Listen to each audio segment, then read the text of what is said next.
Hey, Ninja Hello. Riders. Let's see if anyone shows up because I forgot to send out the link.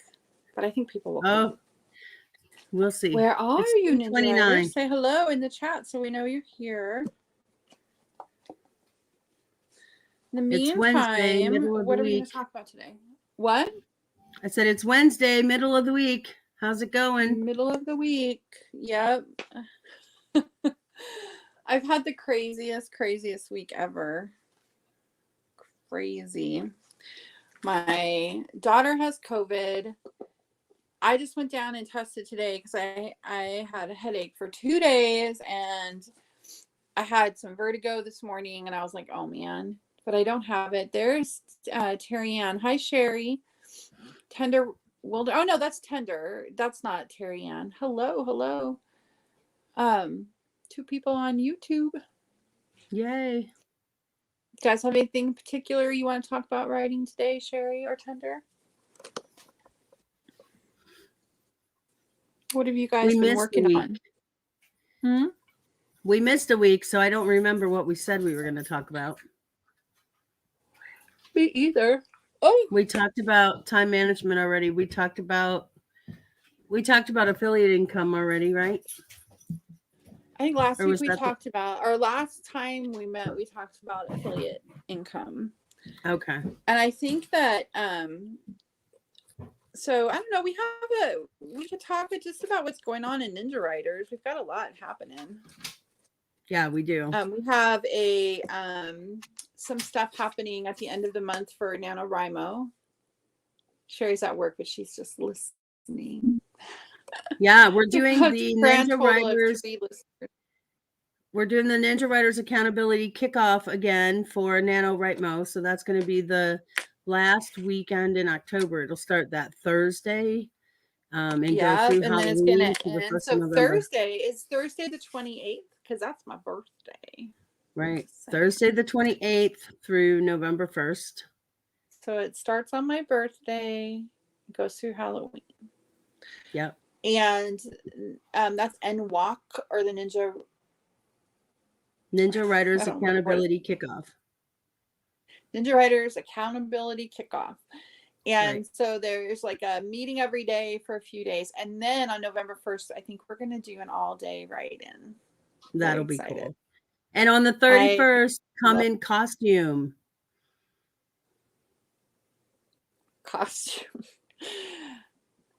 I don't even think I have one. Probably just do. I can't remember what I did last time. I feel like I did. Oh, I know. I did a deer. I dressed up. Yeah, you did do a deer. Hi, Mary Jo. Hi, Mary Jo. Oh, we only have 2 people. I found a really cool steampunk hat. So I think I might do something along that line. Steampunk? Yeah. Last year, I remember you were a fisherman. Sea captain. Yeah. Sea captain. Captain Meg, because my business group, whoop, you can't see it. The little captain back there, my business group called me Captain Meg. So I came as a captain. Tender says that all-day writing sounds great, and I agree. I love those. I'm ready for that. I get so much done. I do too. I need to finish my first book in my series, so hoping I can do that. Then. Yep, I think I'll finish. If we do an all-day write-in, I will be done with my rewrite of my novel 312, which will make me so happy. Mm-hmm. So Adrian and I are doing a blogging challenge. We're just challenging ourselves and each other to write a blog post every day to the end of the year. It's 82 blog posts. And I'm trying to figure out how I feel about it. I'm 2 days in. We're 2 days in. Today's day 3. I've written 2 blog posts, so I did it. But it's kind of like wah-wah because I started out with on the morning of the first day, I had 30,000 views for the last 30 days. And then now I'm at 28,000. So I have less views than I did. So. Yeah, but you're only 2 days in, right? Yeah. But that sucks. So we were talking about the blogging challenge today on my cohort call. And yes, we were. And I know you said 82 blog posts, but what we came up with is there's only 11 weeks left in the year. And so Adrian I was just like, counted the days. Pardon? Adrian counted the days and came out up with 82. Yeah. So it's 11 weeks. Like we have 11 weeks left. So if you wanted to write a dozen posts by the end of the year and you were writing once a week, you'd have to do 2 1 week in order to get a dozen. But because a lot of people were saying that every day is kind of a tall order. It is. The point of it, the challenge for me anyway, is to push myself, right? To do something that's not quite easy. Not impossible though. So if it really is impossible, it's probably too much. But like sometimes I think it's good to challenge yourself to do something that's going to be difficult. I don't know. Right. And I had somebody, I mean, like Katie Michelson's whole publication is just about 150 word blog. Like you could just write a short blog post every day for. And I got to tell you, I was publishing tech tips for her in September, and my number of followers on Medium doubled in the month of September. I mean, if you wrote 150 word tech tip a day for the rest of the year, you would have enough tech tips for a nice sized book. That's an idea. It's just that you have to challenge yourself to actually do it, even if it's like you don't want to, or maybe there's other stuff you could be doing, or it's not that fun, or like you have to decide you're going to do it no matter what, and it's only until the end of the year, and then you can stop if you want. Right. But it's like a good way to do something for long enough to see, like I'm already like 3 days in and I'm like, well, I have fewer views, so that sucks. So what's the point? But if I like, okay, well, the point is that I made a commitment and I challenged myself, so I'm going to do it anyway. And 3 days, like you said, is not enough time, right? Like, right. Whatever views I have right now, they don't have anything to do with the 2 blog posts that I've published. They're about all the rest of my blog posts, or it's not enough data to draw a conclusion. So sometimes a good challenge like that can keep you moving forward past like the initial, like I don't know. Those of you who are on YouTube, though, could you hit the thumbs up really quick so YouTube will know to send people to our live here? That would be super helpful. Yeah, I think that, I don't know, only in our team, only Adrian and I decided to do this. So nobody else on the team was like, yeah, I'm going to do it. I think you should, though, Meg. I think you should I want to do it. I want to do it. I'm just not do sure. One short, like 100 or 150 word. Thank you, Mary Jo. 100 or 150 word tech tip. That's it. Just a tech tip. That's like a half a page or less a day. It doesn't have to be 150 No, words. it's not. It's not about the length of it so much as it just is scheduling the time. You could write 150 words in 10 minutes. Oh yeah, no, I know I can. I just have to have decide 10 minutes. I just have to decide I'm going to do it. It's not the time. So that's the thing. This is not about Meg now. I'm just saying in general. That's the thing, is that we have all of these things like, well, I don't have the time to do that, or I don't have the bandwidth, or I'm too tired, or whatever. But truthfully, you can write a short blog post in 10 minutes. If you start out with a list. Maybe that's a little bit of what we should talk about, because when we did that poll about what stops you from writing, and it was really came up for most people, it was distractions and motivation, right? So just doing it, just getting it done. I have this theory. I'm all about theories, but I do have this theory that writing is like one of the few things in the whole world, I mean, just in the realm of things, that is both work and art. Like for the most part, like if you're you know, there's a few things like graphic artists, whatever, they have their work and their art, but there's like photographers. There's not a lot of delineation between the part that's art and the part that's work when it comes to writing. And they use the same part of your brain and, you know, the same kind of skills in your head of creating and stuff. And so, like, we get this idea that if we push it, if we make ourselves do it, if we treat it like work, then it's going to kill the art, or it's not going to be fun anymore, or it's not art unless it's coming from the muse or whatever. But if you want to make a living as a writer, like, it has to be your work too. So, like, it would be very interesting to me to see what would happen if you actually did write one tech tip every day for the rest of this year. Well, that would certainly make Katie happy because I missed the tech tip for this Tuesday. So yeah, so that's one a week. But I mean, I bet you would take nothing for you to come up with. Like, all we'd have to really do is come up. We could do it right now. 8 or so different areas of tech, and then just one, like a list of 10 tips for each one of those, right? So like SEO and email and Twitter and Facebook and YouTube and whatever, and then just little tips for your computer. That's 7 right there. It's another one. And then all you would have to do is you know, just write that one little thing, and it doesn't even have to be clever. It can, I mean, it would be, but it could just be like 100 words or 50 words. Like, here's a quick tip for you. You know, it can be like the simplest things, like, hey, did you know that on Zoom there's like, I just figured out for the last, I would say at least a year, poor Sarah Turzo has not been able to write in the write-ins because she has to use Dragon. She uses Dragon speech because of a disability, and she can't, like, you know, she can't talk out loud during the, like, she hasn't been able to figure out, and I figured it out. And I mean, you could write, there would be like 30 words. Like, did you know that on Zoom here's how you can mute your audio.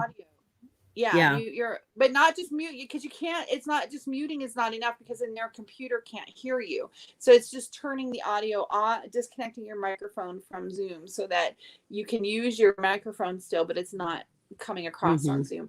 And it worked. Like, she used it, and she was able to write during the thing. And and she was so happy about it, right? I know.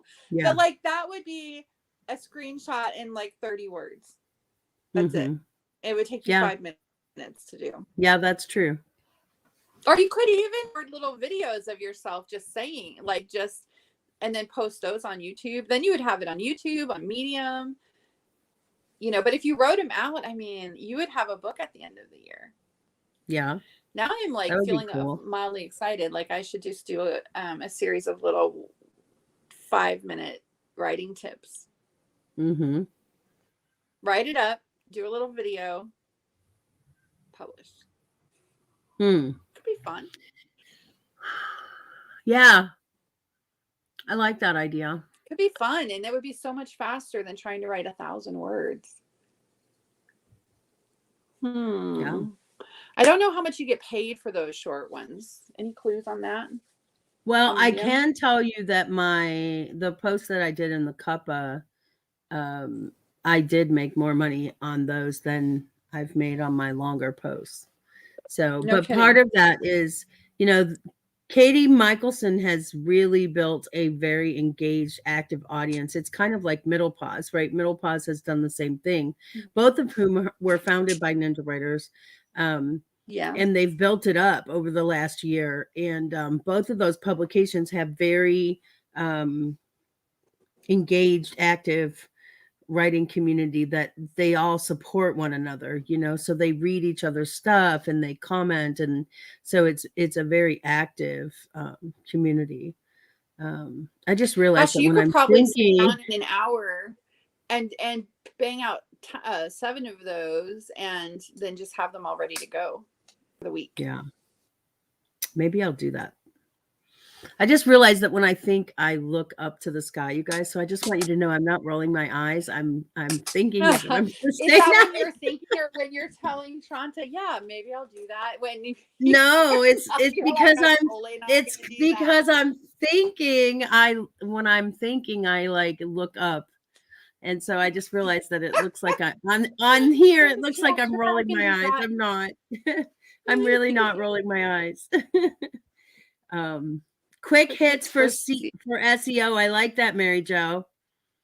Yeah. Yeah. I Yeah, I could mean, probably do a lot of SEO type stuff. you That would totally be, could. yeah. Yeah, I have to, maybe I'll think on this. Of course, I don't have time to do it today, but You do have time to do today. You do. oh my You goodness. can do it today. Um, 5 minutes or 10 minutes. We yeah. could do it right now while we're on this call. You know what works? Could. You know what's funny is actually what works better for me is like when I go into Facebook and people are asking questions, I can bop out an answer to someone's question without even like it just flows out. But when I sit down and I try to actually write something, like when I was trying to actually do the tips for the Oh, you're Daily Cuppa, I was like, I have no idea. Like, it just frozen. it's like I'm blocked. Yeah. So, but I do stuff on Facebook all the time when people ask a question, and not just in Ninja Writers, but in other groups that I'm part of. People ask questions and I'll sit there and type out a whole paragraph in response to their question, giving them stuff. So maybe what I should do is just go back through some of my Facebook posts and just recycle some of those answers and put them Yeah. in, and make those into blog posts. That would be probably That would helpful totally too. work. Yeah. I've probably done 1,000-word answers to people's questions on Facebook before. Mm-hmm. But I think 100, like if you did them super short, like if it's 1,000 words, it's probably 10 questions, like super short and just one very specific question. Right. Carly says, then pretend you're talking to someone. Yeah. That's what I need to do. I need to get better at remembering who my reader avatar is when I start to write. Yeah. Re-listen to your calls. I've tried doing That's a good idea, Mary Jo. The short posts I've tried doing for Medium in the past have been writing prompts, and they've never done well for me. Mm-hmm. Like of all the posts I've written, those are the ones that get the fewest reads, no matter what. I was part of a publication that was called the Collaborative Chronicles. I was one of the founders for that, and it was writing prompts, but it just didn't take off. Although I really enjoyed doing it. I have because I get asked all the time to do writing prompts, and so I do them, and then like nobody reads them. Very, very few. Mm-hmm. Carly says that's how she works these story issues. Talking it out tends to fix things magically. Yes, I agree, Carly. For me, I would much rather, like, I really struggle with having to write notes for my Ninja Writers classes because I'm very much an off the cuff kind of person. And so I would rather respond to questions in the class and stuff than to sit down and try to figure out ahead of time, like what I should talk about. So yeah, I like that idea of just kind of talking it out, dictating it, and then typing it up when I listen to it playback. That might be a good way to do it. Yeah. The walk and talk. I'm trying to remember. There was a Ninja writer who wrote a lot about like a walk and talk therapy, but I can't remember who that was now. It might have been not therapy. It was walk and talk management, and you know who it was? It was Adrian Parkhurst. Yeah, Adrian Parkhurst. Yeah. Yeah. That makes me think of that. Yeah, she has some great posts on business. Well, I think that I don't know. I like challenges. I like things that have an end date because I get antsy when I feel like, oh my God, I have to do this every day for the rest of my existence.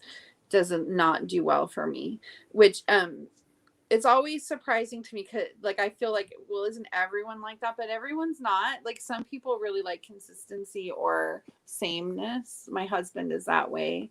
Yeah, I don't. I always remember I pushed him really hard one time to like, just tell me something, anything that you wish that you could do with your life, you know, one thing. And he said, you know, I have a friend on Facebook who I worked at Wawa, which at the time we lived in Nevada and I'd never heard of a Wawa, but I thought it was a grocery store. I know it's like a 7-Eleven, like a convenience store, and like a fancy kind of bigger one with a deli in it or something. But anyway, he's friends with someone who still works at the Wawa that he worked at when he was 17. He's 50, right? 52. And he said, I'll never forget this. He said his that he would really like to be the person who had the most longevity at a job. And it was so eye-opening to me because I thought, no kidding. Like literally, that sounds like my own personal nightmare. Right. Mine too. I honestly, even the idea of that makes me a little bit nauseous. Like, the minute that I really like having a new job, and the second that I can do it pretty well, like I'm competent at it, I don't want to do it at all anymore. And I start to resent it. Like I can go, you know, I show up, but I start to resent it. And then my brain starts in on like exit strategies. Like, how am I going to get out of this? Right. Writing is the only thing I've ever done that doesn't give me that, that feeling. And I think it's because it's got built-in shifts, right? Like I don't have to write one thing forever. Right. It's something different all the time. Yeah. And I don't have to work for, I dislike working for other people. And but just the idea of being the law, like I was like, even if it's a Wawa, and he's like, well, you asked me. God. Okay. The idea of working for 30 some years at a Wawa is like, okay. I mean, someone's got to do it, right? Someone's got to do it. And I'm glad that there are many different kinds of people out there in the world, but yikes. That would not be my idea of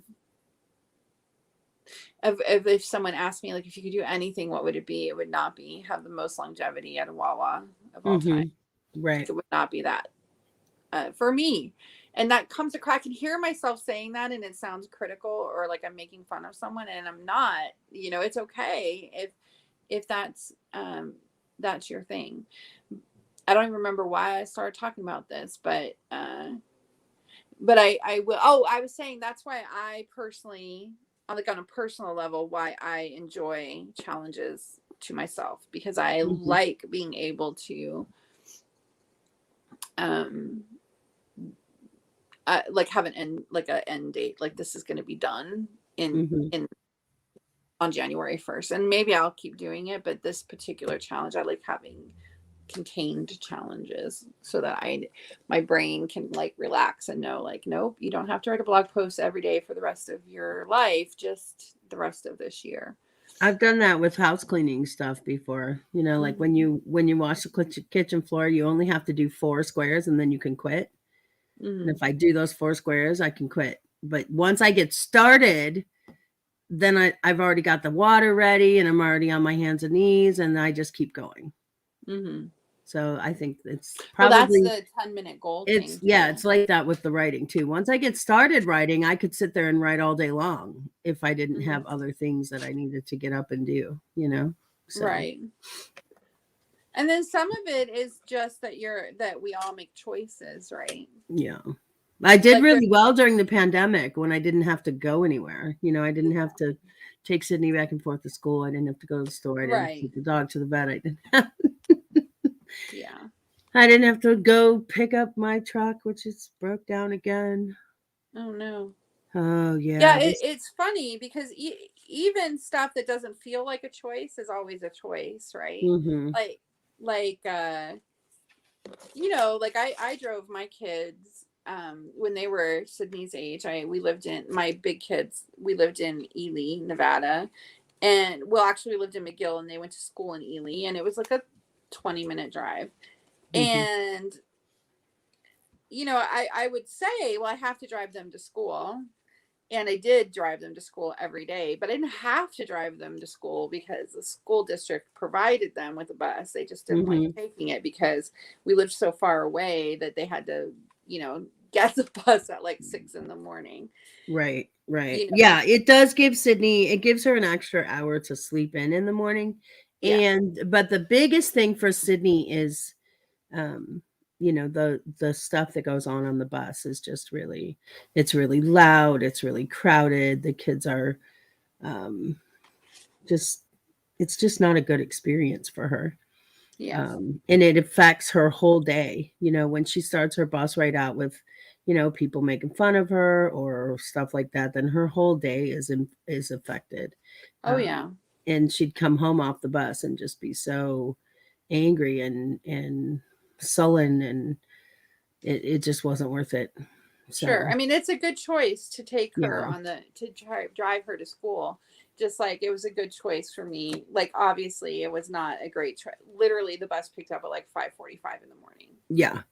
Some kids had to take the bus, but Yeah, it was a choice that I made for me to pick my kids or drive my kids to school, because I didn't want them to have to go in the dark.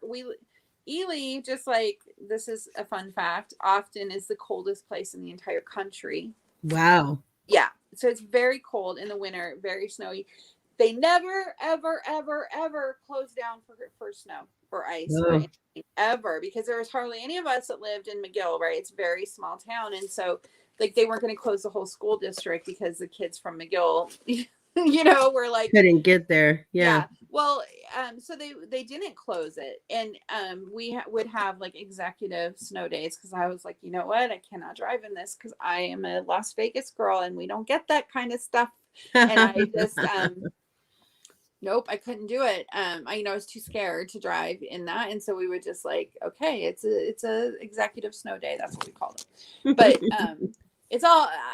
The point is that it's all choices, right? So just like you choose to drive your daughter to school, you can choose to write for 10 minutes. Right. And it's maybe not ideal, because ideally you can write for longer. Ideally you can have like your space all organized, not you personally now, but like whoever, like your space all set up and it's quiet and everything's ideal, but you can choose to do it for 10 minutes and non-ideal.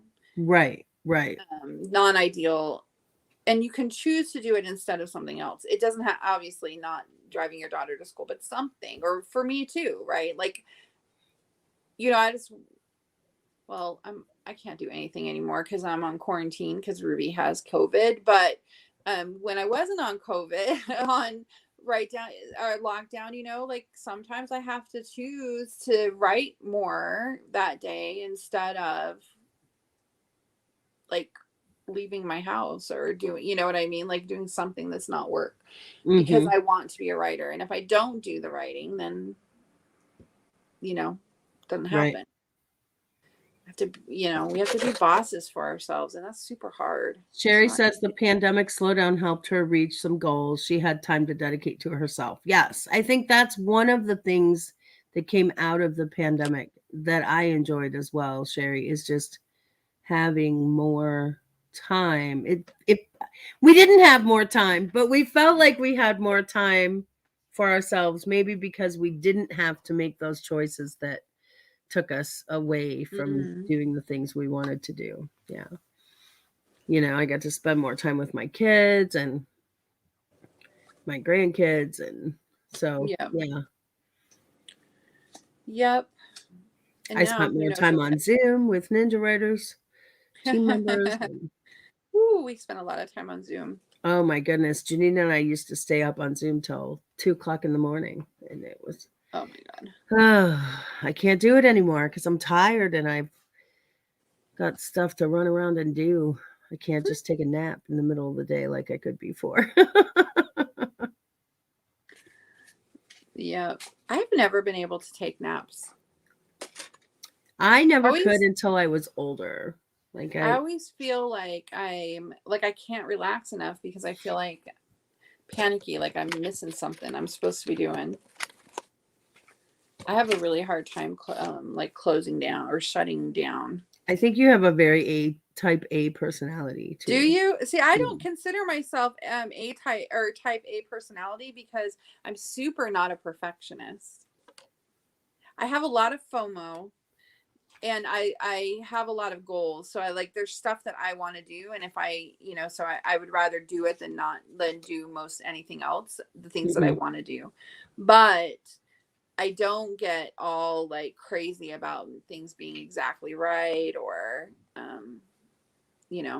that kind of thing. That's what I think of a type A personality is. Like, I don't consider myself uptight. See, I think of the type A personality as they have to fill every minute of their day with something. Well, I do have that, but I always you just go all the time. Being kind of uptight.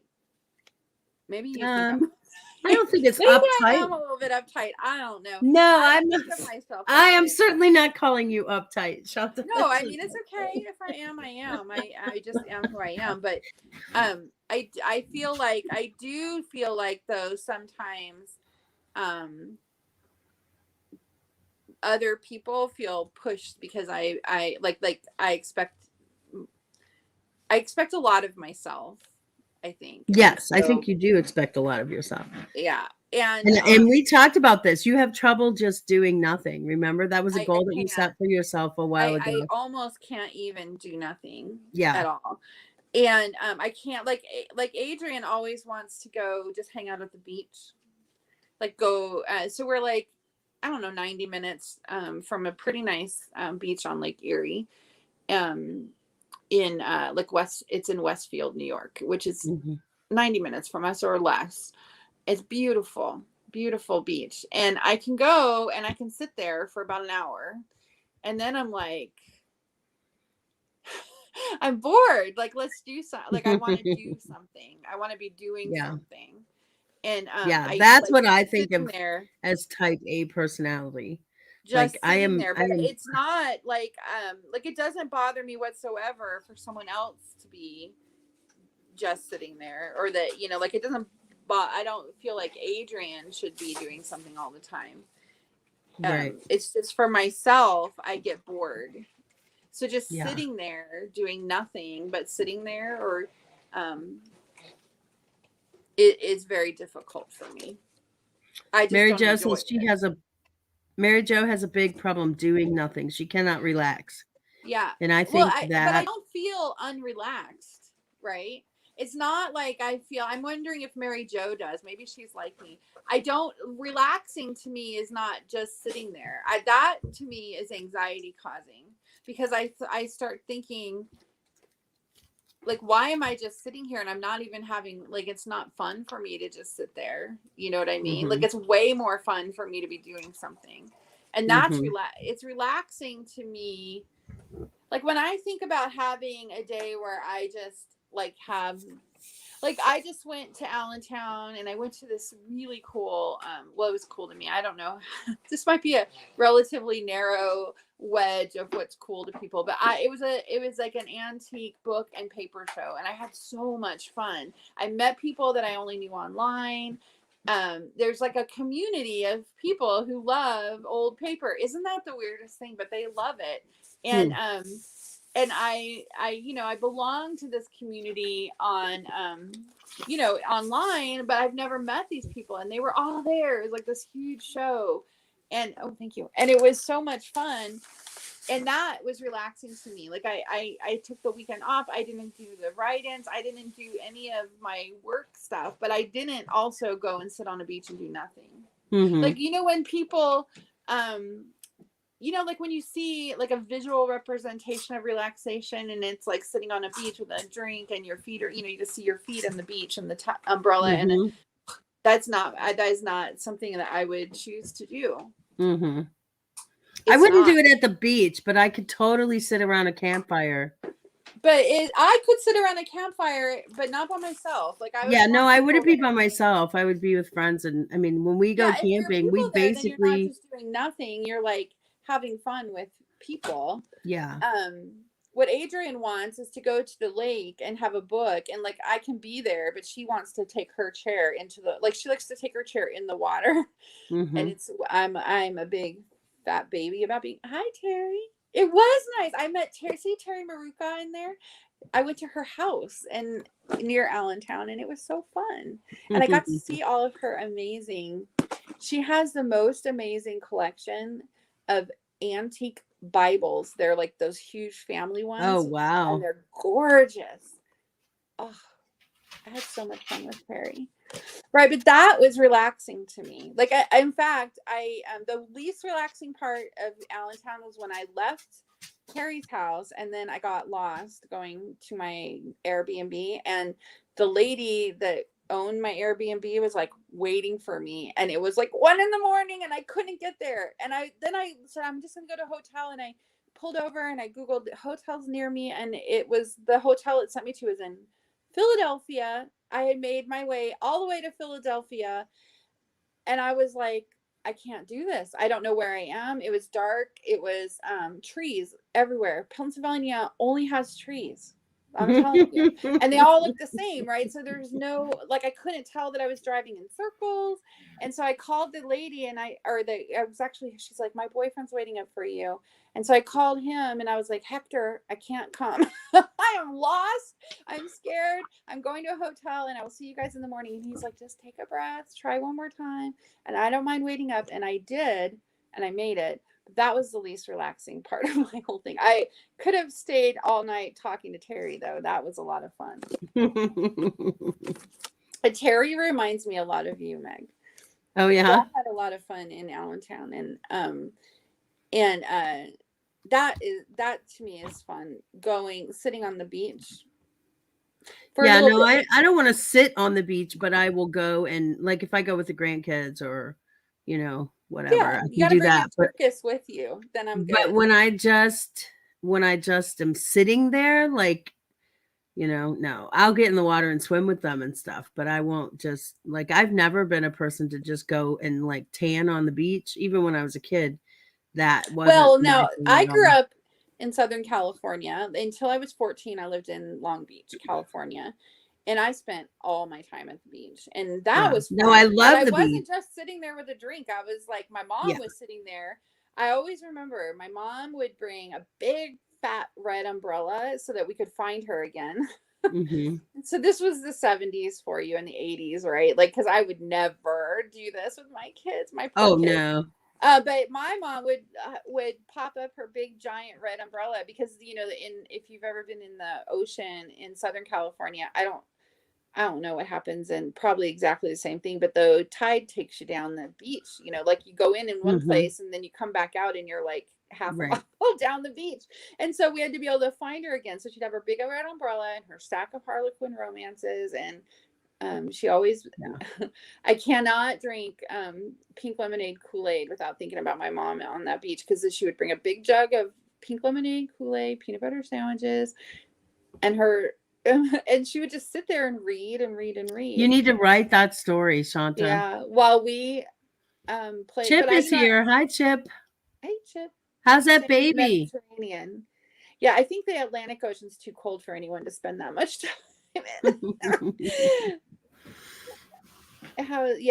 Chip has a baby. She's getting bigger though. Like, I feel like it's been a little bit. Yeah, it was born in the spring. May, I think. Right, Chip? Wasn't it May? Mary Jo says that's her. She has to start cooking dinner. I think it was May, or March or May. Have a queue up a podcast and have something to take notes with, or have my work in progress there to review while the water boils. Yes.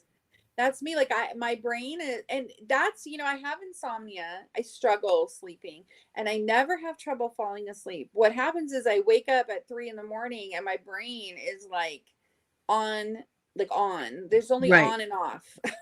And so if I've had enough sleep, like technically enough sleep, my brain is on, and there's nothing I can do about it. It's terrible. Oh, baby is teething. Lydia, right? Lydia is teething, and she likes the taste of baby Tylenol, so that's good. She doesn't spit it back out at you. That's good. Yeah, I bet you Mary Jo's brain is like mine. And so is Terry's, but for the record, if I'm into a project and I'm working on it and it's all going well, I can stay up all night. I'm literally never. In fact, I probably have never, ever, ever been into one project. I'm constantly in about 4 of them, and then I feel sad about the ones that I have to let go. Like I have to really work at letting some go so that I can focus on the other way for me to make some money or support myself or whatever. Just only ever starting things and then. Oh, wouldn't that be great? Yeah. Great. I know trouble starting over here. Yeah. Yeah, I am always just going. The one thing I've so far been able to do consistently, other than my freelance stuff when I was freelancing, is the Market Mondays newsletter. I'm on the 6th week now. Yay. So I've done it every Monday for 6 weeks, but this week I scheduled it for 8. I scheduled it just like I always do, 8 a.m. on Monday, blah, blah, blah. And then I kept getting emails saying, hey, where's the Market Mondays? People were asking for it. That was so cool, you guys. So I like that people were missing it. And I went in to check to see why the heck it didn't go out. And I had clicked Tuesday instead of Monday. So it went out at 8 o'clock on Tuesday instead of 8 o'clock on Monday. But I did have it done. It just didn't go out until 24 hours later. But so I've managed to do that once a week, and that is the one thing that I said I'm going to do it no matter what. And even if it means I have what to if you turned those into blog posts? Like, how long are they? Yeah, I used to do blog posts like that. I have a bunch of them on Freelance Filter, where I just did paid writing jobs, and it was just like a list of 10, that people could go click into and look at and maybe pitch to, or jobs to apply to or whatever. So that's kind of where the Market Mondays came from, is just a way to do that. And I really, anybody who hasn't checked it out yet, it's called Revue, Revue, and it is Twitter's version of newsletter, and it is fantastic. I love it. I love the interface. It's very easy to use. It's very convenient. So I like it a lot. So if anybody's thinking about doing a newsletter, and you're looking for a way to do it easy, I really like Revue. You can connect your social media every week account. I think I need to look into that, and I haven't done it. Well, what I like about it is you can connect your accounts. So like I can connect both of my Medium accounts and my Twitter and like my Facebook, and then my LinkedIn, anything that I post on those accounts will come up in the right-hand menu. And all I have to do is drag it over in order to put it into my newsletter. Speaking of LinkedIn, have you heard anything about I applied the accelerator program? It just says I have not heard. The deadline was yesterday at midnight. So I know Debbie Walker applied with Middle Pause. I did everything except the 90-second video. So I didn't get mine done in time. But I did mine. I even did the video. Good. So we'll see, but I haven't heard anything. And then I saw yesterday that the winner of the contest at Medium was announced, and it was someone who had never written on Medium before. So I saw that, but then I just saw something else that said that they had disqualified her. Or maybe should have been disqualified. Oh, it was an article that says they. Oh yeah, that was probably from a disgruntled Medium. Yeah, well, it says did not meet Medium distribution standards, but I don't know, because I never. Here's the thing: they made such a big deal about this contest, but then I never saw the winners announced. Like, it just all of a sudden people were talking about the winners, and I was like, well, when did they even announce it? Like, I never even saw the announcement saying that who the winners were. So I guess it went out yesterday, because I have since gone and found the post. I just haven't had a chance to read it yet, but I mean, it was pretty good, but I don't know. It was good. So somebody was saying that she only had 26 followers, so she wasn't eligible for the partner program. But I don't know if you had to be eligible for the partner program to do this contest. Clearly not. She was definitely not. Yeah. Regardless of how many followers she had, you have to have posted something before to be in the partner program. Right. She had never posted. This was yeah. So I think that people just assumed that if you entered the contest, you should have been in the partner program. And I don't think that was a thing. I think that they did this to try to get new people. And I think, somebody winning who is brand new to Medium is really good. I feel like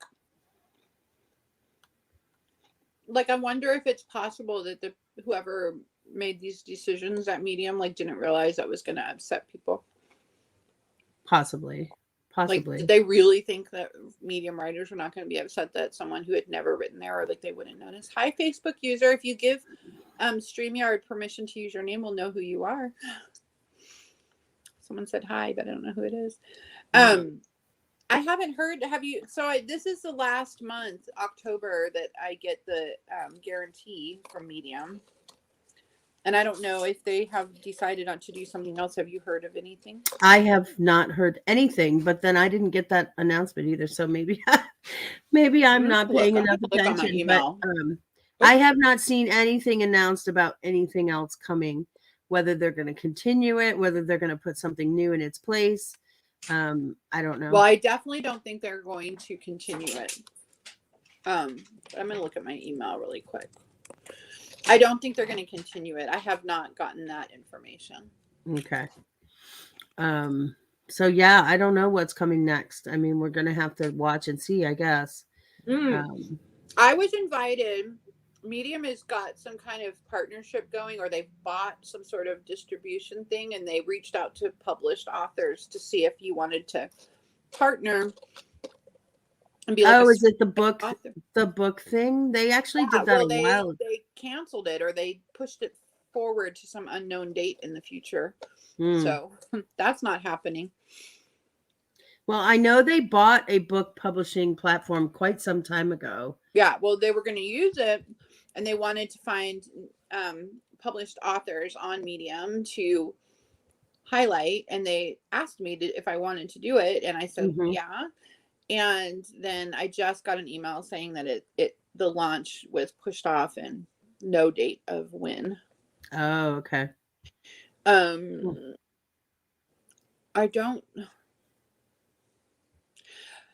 feel like Medium is like a ginormous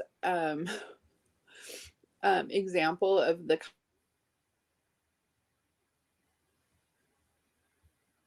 Did we lose you? Oh, it looks like Shaunta froze. So she was, or maybe I'm frozen. I'm not sure. Can anybody still hear me? Because for me, Shaunta is frozen.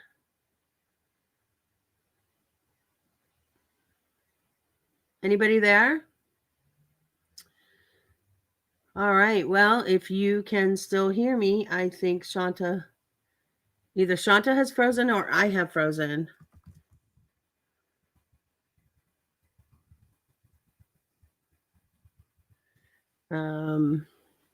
Our Facebook Live. Shaunta is frozen for you too. Okay, but you can hear me. Okay. All right. So I guess we'll keep going and we'll see. Shaunta was about to talk about Medium, and she said it was a ginormous, and I'm not sure exactly what she was going to say next, but yeah.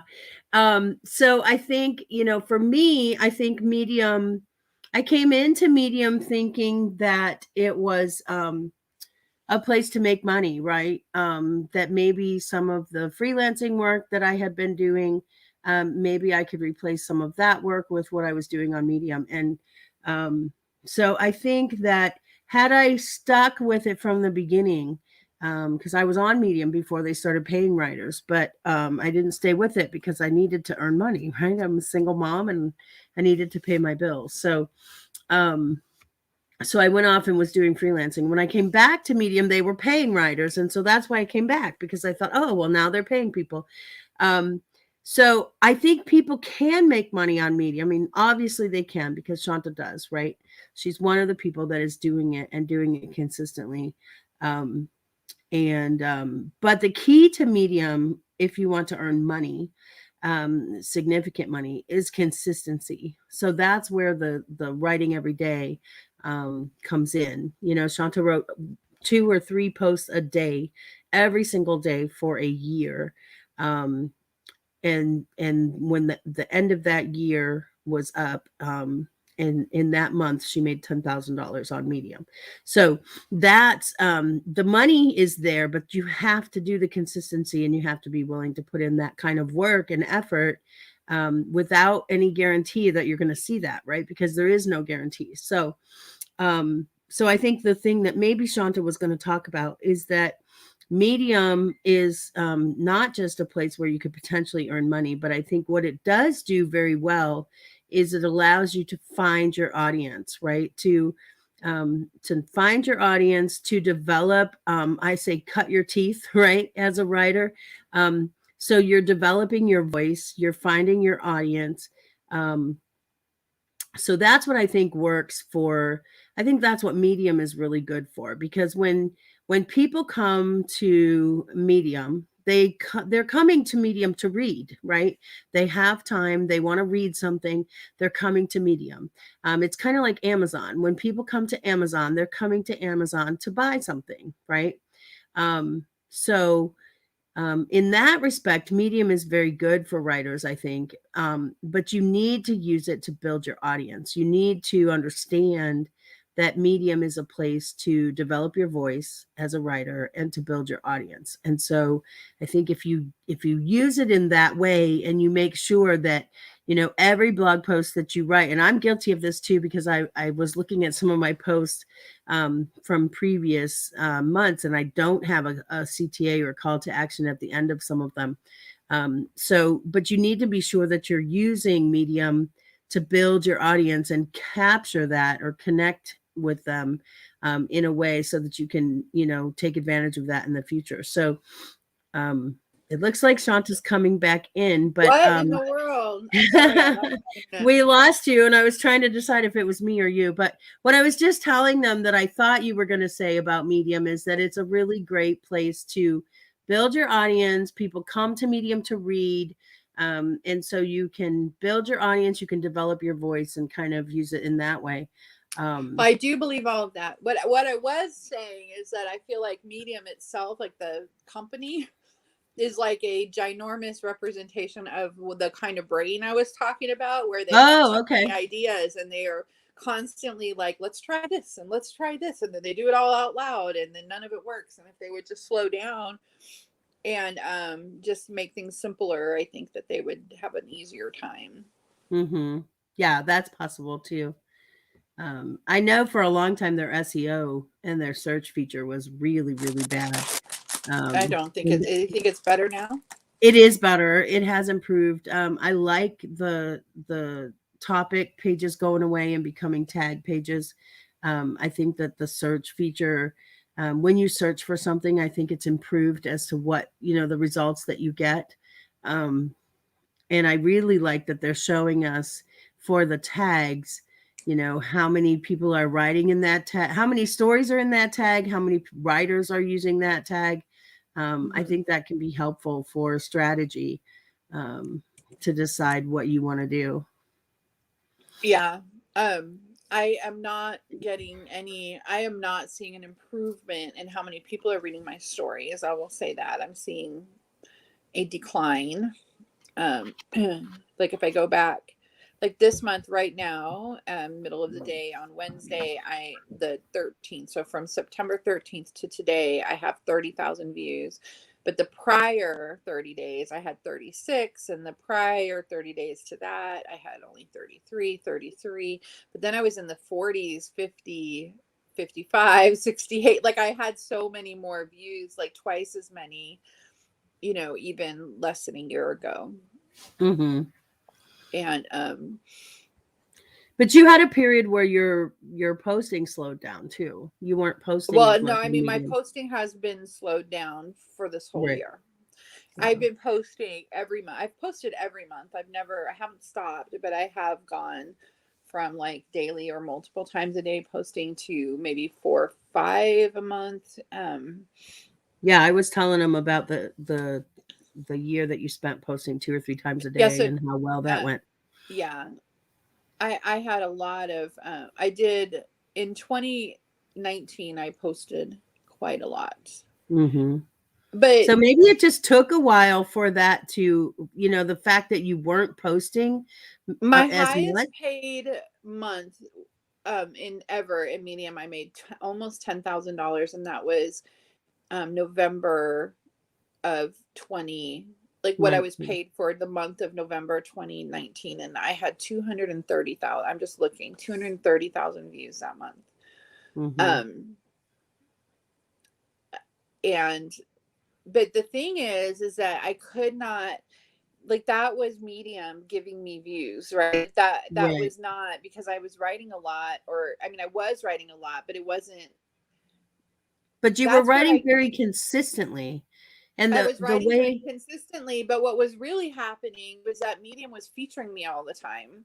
So I Mm-hmm. was like, they used to have where you would be like, they had, I don't know even if they still do it, but I would end up on like the featured writer on the writing tag all the time. Mm-hmm. But more than that, what was going on in the fall of 2020, like from when they changed over from claps to reads, it was right, I don't know if you remember this, but it's right at that time when like the only thing on the front page was their own publications, Right.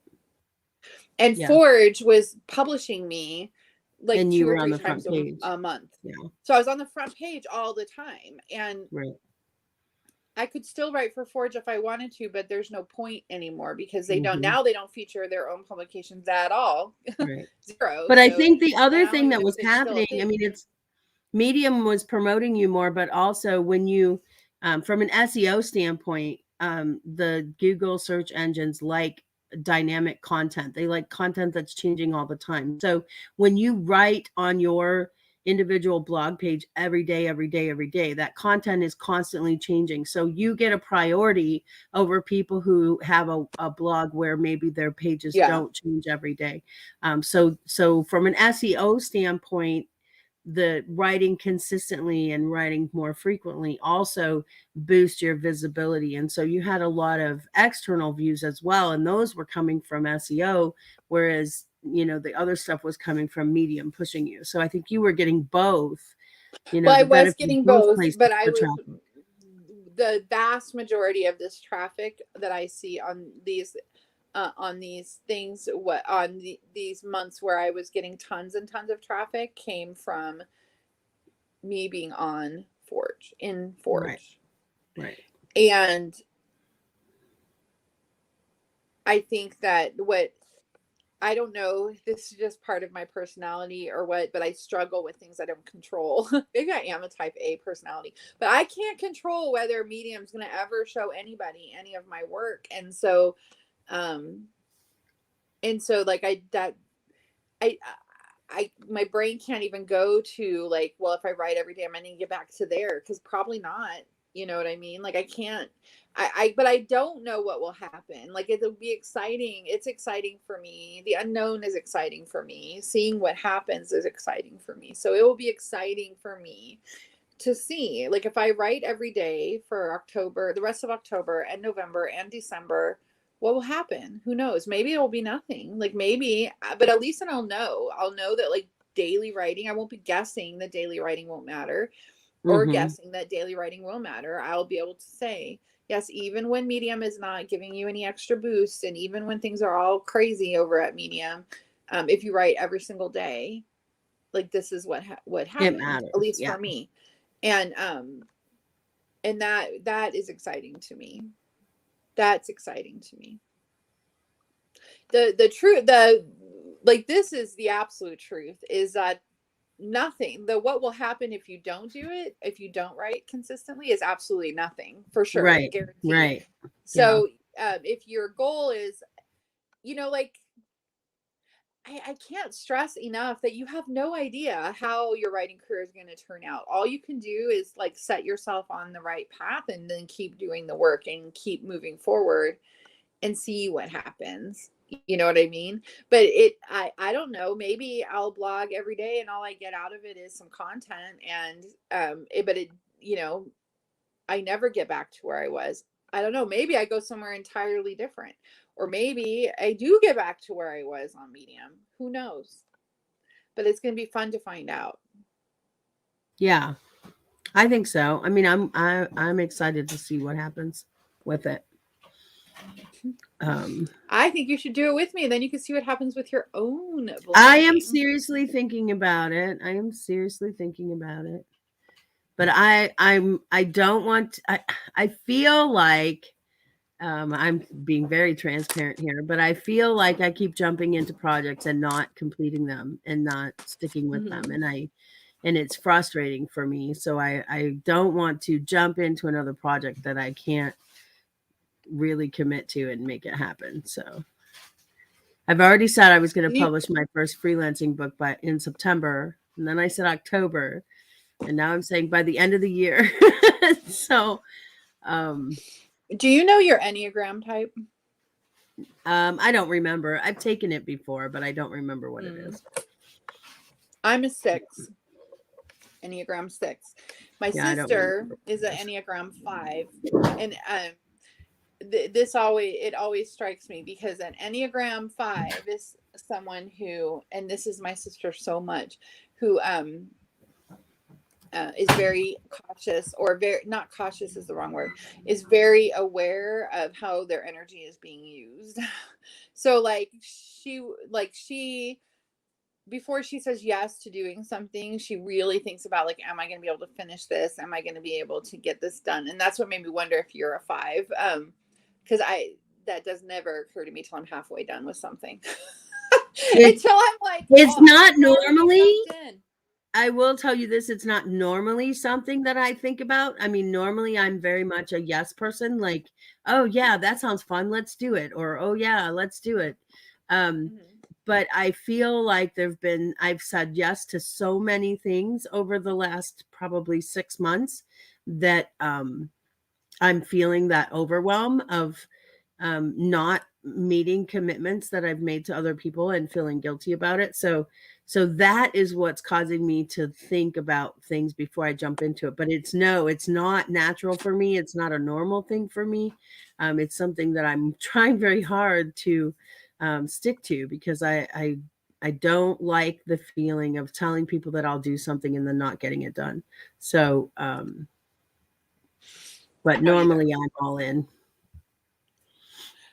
I am somebody who wonders stuff like I might jump off a cliff and wonder how deep the water is when I'm halfway down. You know what I'm saying? Like, and my sister is like still sitting in the car, like thinking about whether or not she should actually go to the cliff before, you know what I mean? Because like, am I going to have the energy to drive home? And I just don't think about that stuff. I can't help it. I'm a I don't know if that's spontaneity or what. Probably not super smart all the time, but um and my husband's an Enneagram 9. I'm a 6. And 6 Enneagram 6 people generally tend to be driven by fear, which is interesting to me. But it makes sense to me. Like, my brain works fast, I think, because I feel like I'm constantly trying.